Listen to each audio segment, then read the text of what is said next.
Pois bem, já há alguns anos, 5 anos, 4 anos, 3 anos, os senhores todos que estão no plenário me veem em casa, os senhores da assistência, me veem nessa tribuna defendendo a candidatura a presidente da República de Jair Messias Bolsonaro. Muitos diziam, por que não é você? Senadores, colegas, alguns estão esboçando um sorriso para mim, porque diziam isso para mim. Eu dizia, não, Deus levantou ele, é ele. O diabo não levanta autoridade. Quem levanta autoridade é Deus. Quantas vezes vim a essa tribuna e o defendi? A última vez que o fiz antes do processo eleitoral foi nesse microfone, na frente do senador Paim, senador Medeiros, quando tinha lido que Fernando Henrique disse que Bolsonaro não tinha nada na cabeça. E eu disse que gostei tanto de ouvir aquilo de um sociólogo, que eu não sabia que ele tinha essa capacidade de avaliação psicológica, mental das pessoas, e que eu estava pedindo a ele para que fizesse uma avaliação de todos os do PSDB que estavam envolvidos na Lava Jato com a fralda cheia, que eu queria saber de fato se ele tinha coragem. Essa coragem de atacar o outro por achar que é melhor. E dizia a ele, bota seu pijama, cala sua boca e espera 1º de janeiro, porque o senhor não será convidado, vai se obrigar a ficar em casa assistindo pela televisão a posse do novo presidente do Brasil, Jair Messias Bolsonaro. Há 6 anos, há 5 anos, há 4 anos, há 3 anos, há 2 anos, eu encampei com ele uma missão. A missão de livrar o Brasil desse viés ideológico. Quebrar o viés ideológico. Porque viés ideológico é igual plantação de eucalipto.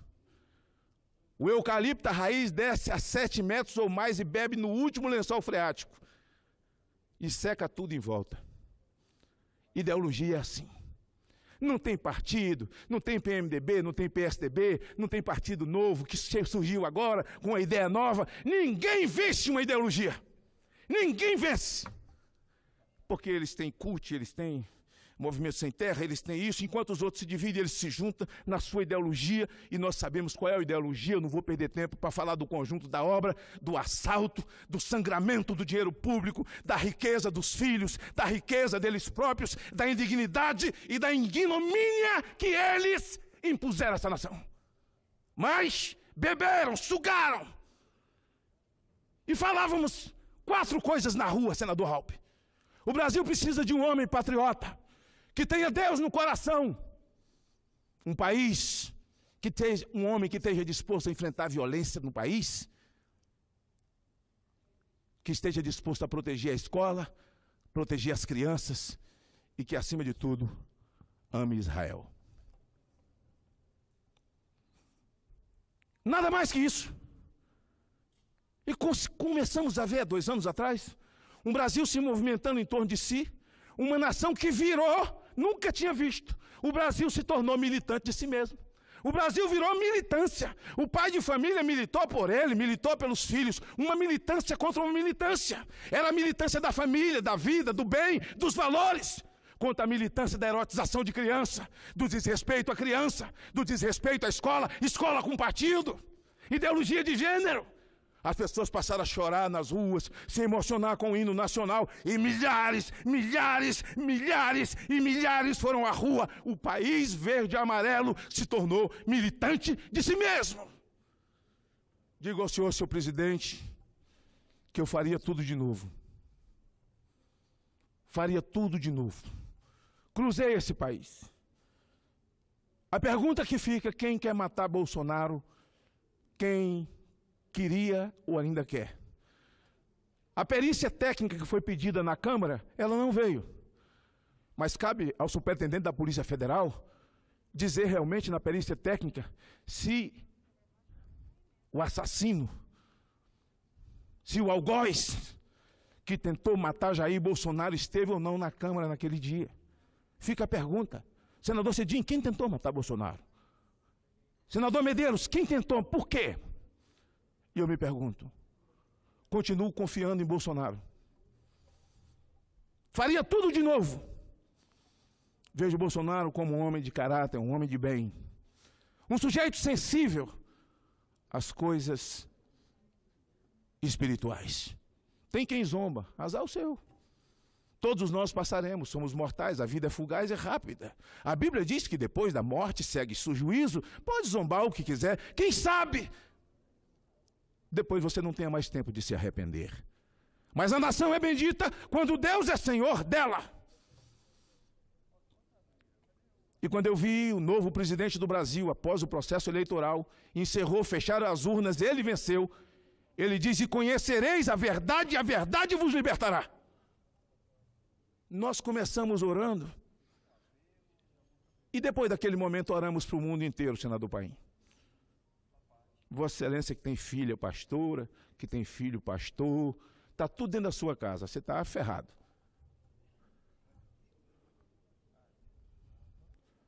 Mas a minha oração, senhor presidente, é que Deus guarde senador Girão. É que Deus abençoe o presidente Bolsonaro, senador Ataídes. Que Deus lhe dê sabedoria.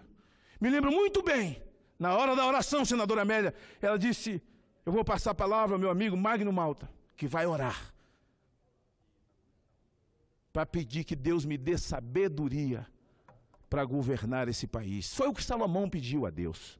Sabedoria.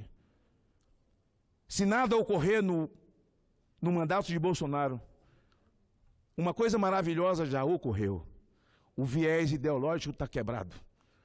Está quebrado o muro que separava de uma forma preconceituosa católicos de espíritas, espíritas de evangélicos. Esse muro se quebrou nesse processo e nós nos abraçamos.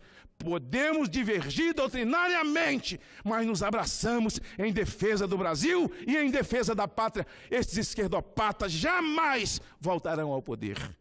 Quero agradecer aqui aqueles que têm me dado muito carinho, mensagem de carinho, aqueles que conviveram comigo ao longo do mandato. Quero agradecer aqui o pastor Silas Malafaia, agradecendo todos os líderes religiosos desse país. Ao pastor Silas Malafaia, cito o padre Pedro, que aí abraça os líderes católicos, abraçando também o Girão, que é espírita, abraça os líderes espíritas. Quero fazer uma ressalva aqui com o que está acontecendo em Abadiânia. Aquilo ali não é o espiritismo. O espiritismo respeita a família, respeita mulheres, respeita crianças. Um ato criminoso, senadora Ana Amélia, não pode ser debitado na conta de uma confissão de fé, senador Buarque. Pois bem, agradeço a todos os senhores, agradeço ao meu Deus, acima de tudo, que me deu saúde para viver, que não me deu espírito de medo em nenhum momento, para enfrentar os embates mais difíceis da minha vida. Foi após a CPI do narcotráfico que fiquei tetraplégico. A minha coluna é um enxerto de titânio. Eu sou lesionado de medula. As pessoas, quando me veem andar, pensam que eu estou com uma dor no joelho. Não. Eu tenho uma coluna de titânio. E mesmo assim, consigo treinar 3 horas por dia, porque Deus é grande e Deus é misericordioso. Por isso, dessa tribuna, reitero a minha gratidão aos meus assessores, meu chefe de gabinete, a mais simples servidora do meu gabinete. Aqui eu abraço os servidores do meu estado, que estão lá no meu escritório. E posso abraçar os meus filhos, que me veem agora pela televisão, senador Cristóvão, lá no projeto Vem Viver. São 42 anos da minha vida tirando drogado da rua. Eu sei a dor de uma mãe que chora porque tem um filho drogado. Enquanto a ciência diz que lágrima é H2O mais cloreto de sódio, ou seja, lágrima é água e sal. A ciência não sabe nada de lágrima, senador. Quem sabe muito de lágrima é uma mãe que tem um filho drogado ou que o perdeu para as drogas. São 42 anos da minha vida. Tive o privilégio de ter lá o senador Paim conhecendo a minha instituição. O senador futuro, o senador Girão, também já esteve lá, conhecendo a instituição. E é para lá que eu volto, senador. Para dar mais intensidade. Para estender um pouco mais a minha mão. Não sei se tenho 15 anos de qualidade de vida para frente. Ao sujeito, você tem quantos anos? Ele diz, tem 55, você tem quanto? Tenho 50, tenho 60. Não tem, isso você já gastou. Você só tem 20 para frente ou 15, cuida bem deles, para continuar fazendo bem, é assim que eu farei. Abraço os meus filhos que estão lá assistindo, filhos de outras pessoas que eu abracei, recebi de uma mãe chorando, recebi do Ministério Público, recebi da polícia, estão lá me vendo.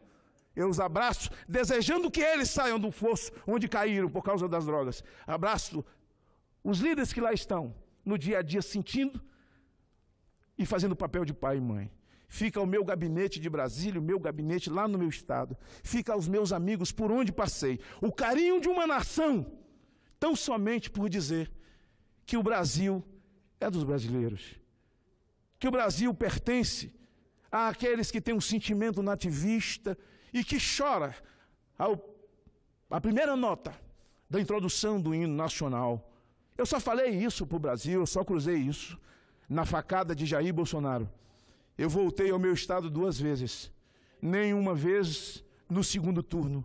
Cruzei o meu Nordeste de ponta a ponta e vi como as pessoas estão aprisionadas, pessoas simples. Elas não são comunistas, elas não são petistas, elas não têm ideologia, elas estão somente, são devotas de Padre Cício, devotas de Frei Damião, são católicas, são evangélicas, mas têm medo de perder o Bolsa Família. Tem medo de perder o Bolsa Família. E o presidente tem falado que vai tomar providência, e eu creio. Mais uma coisa para encerrar o meu discurso. Uma nação é bendita quando Deus é Senhor dela. Eu abençoarei os que te abençoarem, e amaldiçoarei os que te amaldiçoarem.